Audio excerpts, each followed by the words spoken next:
Ja pastamies interjera, iespējas ir dažādas un tieši priekštelpai. Ja? Teiksim, sienas var būt gaišas, var būt tumšas. Mēs arī izmantojam grīdām vinilu. Mēs esam atraduši konkrētu veidu, kurš mums ļoti patīk, bet klientam ir iespēja izvēlēties, kādā tonī viņš vēlas redzēt savu pirts priekštelpu. Bet tas attiecas tikai uz priekštelpu. Pirts telpu mēs neapstrādājam kādām ķīmiskām krāsām. Ja?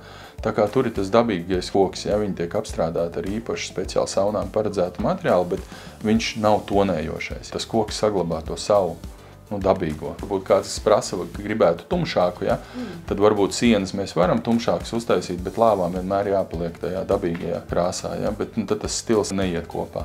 Ja mēs runājam pārpus, mēs esam ierobežoti jūras konteineru izmēros, jo tie ir tādi, kādi viņi ir, bet mēs varam, teiksim, to vitrīnu ieeju nelikt konteineru galā, bet mēs varam uzlikt sānos. Teiksim, mēs tikko arī realizējam projektu, kur klients tieši atbrauc, viņš palūdz, vai nevar uztaisīt, kad sānos ir ieeja. Jo tāpēc, ka tas novietojums bija tāds, ka viņš saka, negribu uz kaimiņiem skatīties, gribu skatīties uz savu pagalmu un uz savu māju. Un tad mēs tādu arī realizējām projektu. Un izskatās, ka šis klients nebūs vienīgais, kurš šādu tieši izvēlēsies. Ārējā apdare ir iespējama dažāda.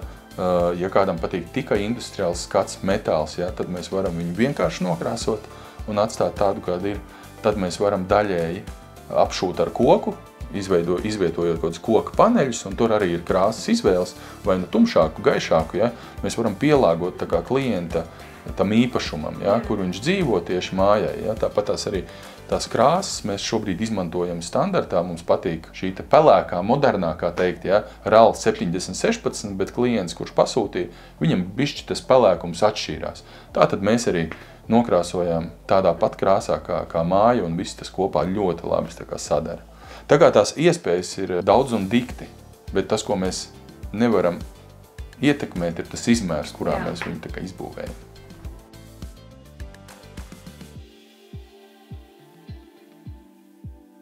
Principā pašā pirts telpā mēs izmantojam melnauksni. Man vienkārši patīk viņa krāsa, kā viņš izskatās. Protams, kad var izmantot arī citus kokus. Ja klients vēlētos arī apsi vai liepu, tad mēs to varētu tā kā arī iebūvēt. Grīdas mums ir betonētas, tā kā ielietas iekšā monolītis. Tur virsū nāk hidroizolācija.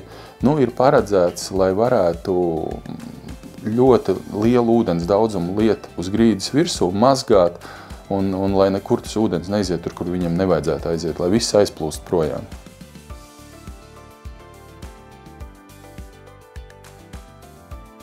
Protams, atkal toņus mēs varam izvēlēties, bet šis ir tas, kuru mēs tā kā esam pieņēmuši kā pašiem tīkamu, un ļoti patīk, un tāpēc mēs arī ražojam šādas. Un ļoti daudz cilvēku arī, kur brauc skatīties, tad arī saka, ka ir forši un patīk tieši šis tonis.